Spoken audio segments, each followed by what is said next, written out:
Yo, what's going on, Dragon Ballers? Welcome back to another video. Today we're looking at 7 OP tech cards you should be playing. What's a tech card? Well, it's a card you include in your main deck that doesn't quite contribute to your main engine, but it helps you in certain matchups, usually bad, negative matchups that you experience trouble with.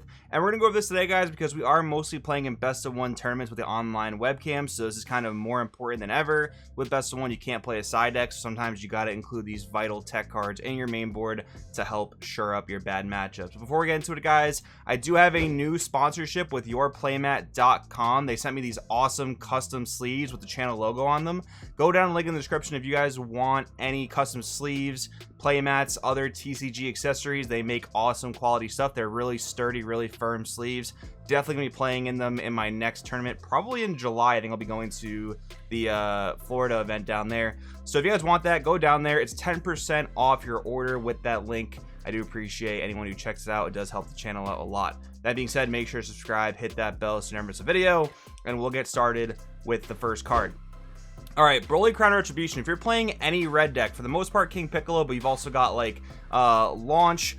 Sometimes this can be good in Red Broly if you do experience issues with decks like Blue Baby, for instance. This is such a good tech in red decks because decks like Blue Baby are particularly stubborn for red to get through. The floodgates like Gohan Baby's Minion, sometimes Heroic Prospect Trunks if it's early enough in the game, they can give you a really hard time. Broly Crown Retribution is probably one of your best bets for dealing with those super slow blue control decks.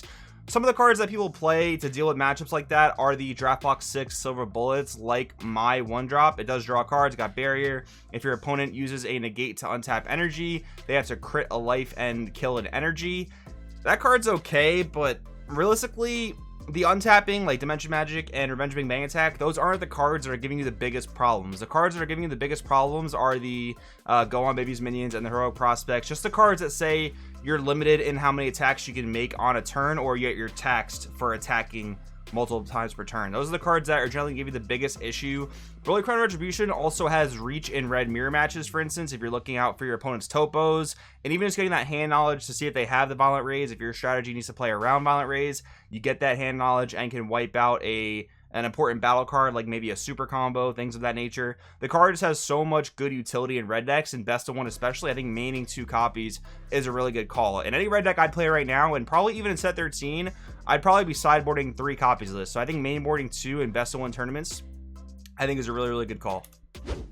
Then we have SuperKamaha and all the counterplays that kind of encompass that. So you have like your Absolute Release Ball, your Focus Breakthrough, all the different 1-drop extra card counterplays for the different colors. SuperKamaha is definitely the one that I recommend the most to black players, particularly people I'm coaching with Dark Broly or Gogeta Xeno. It's kind of in the same vein as Broly Crown of Retribution in dealing with cards like Topo, dealing with cards like Gohan Baby's Minion. When you're playing a black deck that generally is much more aggressive, like Gogeta Xeno, like Vegex, like Dark Broly, those floodgates are really going to get in your way, and they're going to slow you down. And if they slow you down too much, your opponent playing that mid-range or control deck is going to be able to build up enough energy to get to their wing condition, whether it's an Android 17 Turning the Tide, whether it's a 6-drop Fu Shrouded and Mystery, whatever the case is, you kind of just can't afford to let your opponent stall you out like that. So a card like SuperKamaha is going to be excellent for dealing with those types of floodgates. Now, not all these counterplays deal with floodgates the same way. You have SuperKamaha, Absolute Release Ball, and Focus Breakthrough that all deal with 3-drops. So those are going to be your best bets for dealing with those floodgates if you need answers to them. But then you have a card like Beerus Ball, which is okay. It doesn't quite deal with things like Topo. It does deal with Gohan Baby's Minions, so it definitely is a bit dependent on the color you're in and what you need. Like, for instance, if you're in blue, you're probably playing a slower game, so you probably don't need Absolute Release Ball to quite deal with floodgates. But there are other instances where Absolute Release Ball can be helpful. For instance, against like Rival Seeker, if you're playing Blue Baby against, let's just say, Invoker, right? Maybe another blue deck, maybe a more rogue blue deck, and you really need an answer to Invoker, that can be a good solution. Just giving you an example there, but these 1-drop extra card counterplays are really, really clutch in different situations in these best of one tournaments. We also have MaxPower Kamehameha. Now, The main thing that I've noticed with MaxPower is it's very important for answering Demon God Demigod True Power Unleashed. That card wreaks havoc on mid-range and control decks. So if you're playing a Blue Baby, if you're playing a Mecha Frieza, if you're playing a Blue Yellow Gohan, for instance, this could be a really good card to mainboard to wipe out Demigod, because a lot of times as a mid-range or control deck, you're going to have a pretty good time against those black decks, but their main out to you is basically playing that Demigod, establishing it, and swinging with it turn after turn after turn, and just chipping away at your resources. So in playing MaxPower, you're able to answer that card very, very effectively. I know a lot of Blue Baby players that main this card just for that purpose. And of course, it's not only useful against Demon God Demigod, it's got usage against plenty of big boss monsters, plenty of mid-range decks that cheat out big boss monsters. This can do a whole lot of work against. That's just the main example I wanted to kind of point out to you guys. But take note, if you're playing a certain deck and you struggle maybe against Sin Shenron or some other mid-range control deck that establishes a big boss monster that you can't get over, MaxPower is the perfect card you're going to want to try and deal with that as another mid-range or control deck. Then we have Makikibora, the Broken Seal. So this card was seeing a lot of play in Best of 1, and then it kind of fell off, and that was for good reason, because Dark Broly kind of fell off. But not only did Dark Broly fall off, this card was super effective at answering Dark Broly, but as Dark Broly has kind of evolved, Makikibora doesn't answer the deck quite as well. The problem is, if you play Makikibora against Dark Broly and call Dark Broly 6, well, if they're on their Awaken turn, they can still go into their 7 and then play Heartfelt Plea. The opposite is true, where if you play Makikibora, call Dark Broly 7, they can just play a few 6s and attack you with those. Now, one option is usually better than the other, depending on what deck you're playing and what the state of the game is, but Makikibora is still just a good card in general to main deck, now that Dark Broly is making a comeback, if you know how to manage it. Again, finding that situation where you know your opponent's not able to awaken, so you call Dark Broly 6s, that'll really halt their turn. Vice versa, if you know they're able to awaken, call 7, they won't be able to do the Heartfelt Plea play, and that early in the game, turn 2, turn 3, at most they can probably play 2 30Ks, and as long as you're at like 6+ life, those 2 30Ks aren't going to win the game for them right on the spot, so that can be very, very effective. But we're also seeing a lot of Sin Shenron in the meta as well, and Makikibora can do very, very well against both the control versions of Sin and the aggro versions of Sin. The aggro version of Sin, which has been a lot more popular lately, has a pretty predictable line of play in setting up Cell Xeno. So if they have the 8-drop on board, they're going to need a 4-drop Nova to make 12 and play Cell Xeno. So at any point when it's your turn, if they're missing any of their pieces going to Cell Xeno, you can just play Makikibora, call the piece they're missing, and they should be slowed down a turn. They maybe still can get to the Cell Xeno math, depending on if they have certain 1-drops and 3-drops in their hand.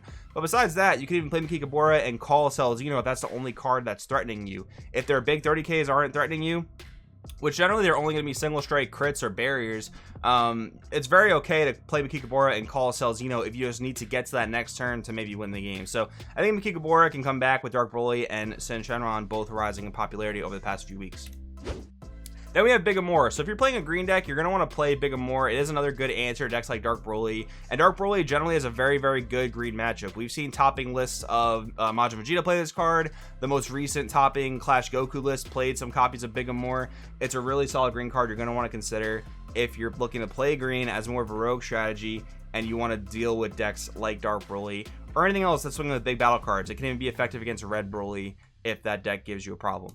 Next up, we're talking about Dirty Burst. So Dirty Burst can be very, very effective for blue decks that need to stall out against these decks that can drop really big bombs. Think about Sin Shenron. The biggest beaters they drop are 8-drops, 9-drops, and a 12-drop Cell Xeno. If you counterplay with Dirty Burst, you're pretty much guaranteed to live the turn unless you're like at a super low health pool and they have a lot of little attackers. But for the most part, this is going to buy you that turn. This card can be really, really effective against other mid-range decks as well. Again, against the Fu Shroudeds, against other blue decks playing Turning the Tide. This card does seem like a pretty good blue tech, especially because it also just functions as a regular negate. So it's never really going to be dead if you're not up against a deck where the counterplay is relevant, right? So it can always double as a negate. I think that's pretty good for the card. Definitely something I think blue players should consider.